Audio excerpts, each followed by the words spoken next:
everyone. Dennis and Steph in the wild here, taking your viewer questions. Fire away. So, Dennis and Steph, what was the hardest adjustment after choosing Belize? And did it ever make you question the decision of moving to Belize? The hardest adjustment.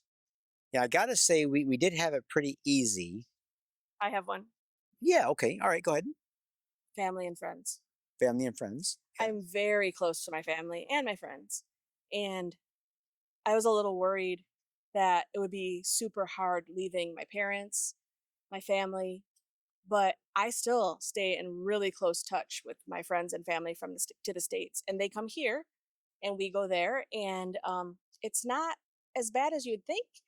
We actually get a lot more quality time than if we were to go see them once a week for Sunday dinner when everyone's busy and all sorts of things. We spend 2 full weeks together here or there. There's all sorts of things to do. So I was worried about that. Yeah. And it didn't end up being as bad as I thought it would be. That's true. That's true. For me, I think it was and at that time, you got to remember this was in 2003, was the options when it came to things like groceries, clothes. At that time, living in a very small village like Caddyville, or even a small town like San Pedro, going into the grocery store, and if they don't have tomatoes that week, you don't eat tomatoes. Or if you're looking for an ingredient that you used to use a lot in the States, they just don't have that here in Belize. So, and it's not like we cooked a lot, but just the convenience of being able to go into a large grocery store like a Sam's Club or a Costco and get everything you want. At that time, your options here were a lot less. But there's workarounds because when we first moved here in 2003, we did not have the internet. We didn't even have a phone in our little village area.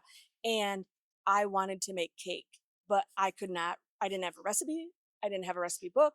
So I went to the store. I had no idea how much baking powder, baking soda, all that stuff. I'm not really a baker. And so This is true. I can tell you. This is true. He cooks most of the food for us.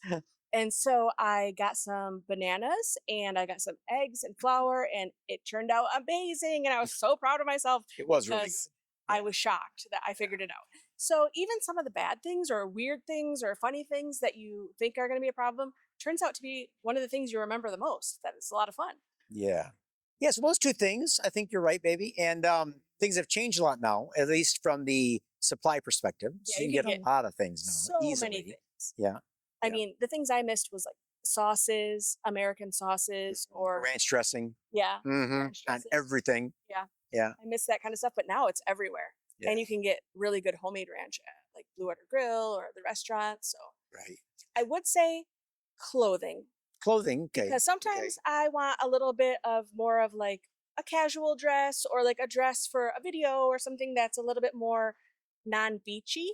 But the stores here have a lot of really cool beach dresses and like stuff you'd wear over your bathing suit.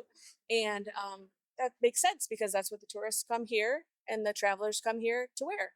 So sometimes it's a little harder. You might have to look a little farther to find exactly what you want. But it seems like the sizing is getting pretty inclusive, so you can find more things than you used to be able to. Yeah. So there you go. Also, if you're a type A personality, which, let's be honest, a lot of people are, in order to be able to come down to Belize. So they have, well, yeah, I am a lot of people. Because oftentimes the type A personalities are highly motivated to do things. And so those type of people tend to come down here a lot. And when they get here, they realize not everything works on time, always, or according to schedule, or according to plan. And so sometimes that can be a little frustrating until you learn everything's on Belize time, everything is on island time. It'll get done, just maybe not when you want it to get done. But it does teach you patience. It also teaches you patience to relax, because is it really that big of a deal if your boat, maybe you're taking a water taxi to Kekaker, takes off 5 minutes later? That's true. I mean, that's not true. Really. And they could make it up on the sea by going a little bit faster, or maybe, so you spend 5 more minutes in the sun. Is that really a hard trip? So great question, guys. Thanks for asking. See us next time on Dennis and Steph in the Wild. Bye.